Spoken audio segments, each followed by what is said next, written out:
കരയരുതെന്ന് തീരുമാനിച്ചാണ് ഞാനിവിടെ വന്നത്.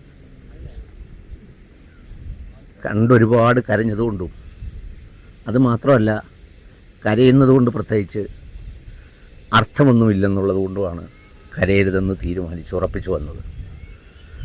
കഴിഞ്ഞ ദിവസം മമ്മൂട്ടിയും ഗഫൂറും യഹിയാക്കാനും ഒക്കെ ഉണ്ടായിരുന്ന സുഹൃത്തുക്കളെല്ലാവരും കൂടി ഒരുമിച്ച് തീരുമാനിച്ച് ഈ ശക്തമായ ദുരന്തത്തിൽ നിന്ന് കരകയറിയ ചെറുപ്പക്കാരായ മനുഷ്യരോട് സംസാരിച്ചപ്പോൾ അവരും ആവശ്യപ്പെട്ടത് സഹതാപം വേണ്ടെന്നുള്ളതാണ്. അവർ സുഖമായും സന്തോഷമായും ജീവിച്ചു. ആ ജീവിതം പരീക്ഷിക്കപ്പെട്ടു. അവർ കഷ്ടപ്പെട്ട് കടന്നു വന്ന വഴിയിൽ വീണ്ടും അതിൻ്റെ ഒരു പഴയ അവസ്ഥയ്ക്കെത്തി. നമ്മൾ നാറാണത്ത് ഭ്രാന്തൻ്റെ കഥയിലൊക്കെ വായിക്കുമല്ലോ, ഒരു കല്ലുരുട്ടി മലയുടെ മുകളിൽ കൊണ്ടുപോയി വീണ്ടും താഴേക്ക് ഉരുളുമ്പോൾ ഭ്രാന്തൻ നിന്ന് ചിരിക്കുന്ന ഒരു ചിത്രം ഓർമ്മയുണ്ടല്ലോ. അങ്ങനെ ചിരിക്കുന്നുണ്ട് കുറേ മനുഷ്യർ. അവരിൽ അക്കൂട്ടത്തിൽ 11 കുടുംബാംഗങ്ങളും നഷ്ടപ്പെട്ട നൗഫലുണ്ട്. ഉറ്റവരും ഉടയരുമൊക്കെ നഷ്ടപ്പെട്ട കൊച്ചുമോളും മക്കളുമാരും ഒക്കെ ഉണ്ട്.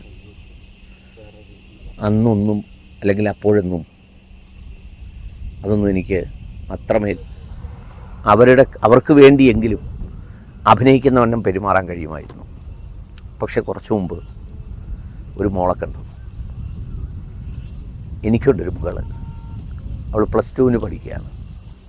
അവൾ ഈ മുണ്ടക്കൈമലയിലെ സ്കൂളിൽ അവൾ പറഞ്ഞ സങ്കടം എന്താണെന്നറിയോ?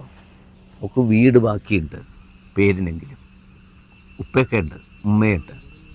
അവൾ പറഞ്ഞത് അവളോടൊപ്പം എല്ലാ ദിവസവും രാവിലെ സമയമുണർത്തി ഒപ്പം നടന്നുപോയ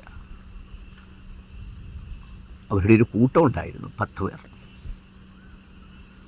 അതിലിനി അവൾ മാത്രമാണ് ബാക്കി. 9 പേര് അവളോടൊപ്പം ഇല്ല. ഞാൻ എൻ്റെ മോളെ ഇങ്ങനെ സ്കൂളിൽ കൊണ്ടുവിടാൻ പോകുമ്പോഴും അവരുടെ കൂട്ടുകാരികളിങ്ങനെ ഒരുമിച്ച് നടന്നു പോകാറുണ്ട്. ചിലപ്പോഴൊക്കെ തോന്നിയിട്ടുണ്ട് ഈ നമ്മളെക്കാളൊക്കെ സന്തോഷം അവരുമായിട്ടാണ് ഇവർക്കുണ്ടാവുക എന്ന്. അവളുടെ 9 പേര് പോയി. ആ 9 പേര് ചിലപ്പോൾ ഇവിടെ 9 കുഴിമാടത്തിലുണ്ടാവും, അല്ലെങ്കിൽ ചിലപ്പോൾ അതിൽ കൂടുതൽ കുഴിമാടങ്ങളായി. അവളും ചിരിച്ചു.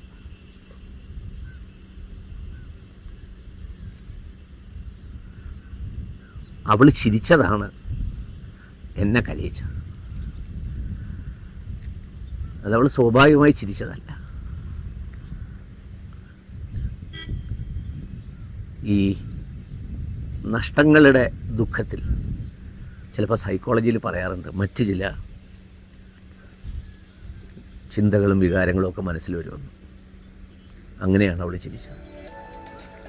ഇപ്പോൾ ഈ മുണ്ടക്കൈ മലക്കാർക്കും അവർക്ക് നഷ്ടപ്പെട്ടതെന്ന് അവരേറ്റവും ഹൃദയവേദനയോടെ പറയുന്നത് ഒരുമിച്ച് ഇന്നത്തെ കാലത്ത് അപൂർവമായി മാത്രം കാണുന്ന മനുഷ്യത്വത്തോടെ മനുഷ്യരായി ജീവിച്ചു എന്നുള്ളതാണ്. അതിൽ ഹിന്ദു മുസ്ലിമും ക്രിസ്ത്യാനിയൊക്കെ ഉണ്ടായിരുന്നു.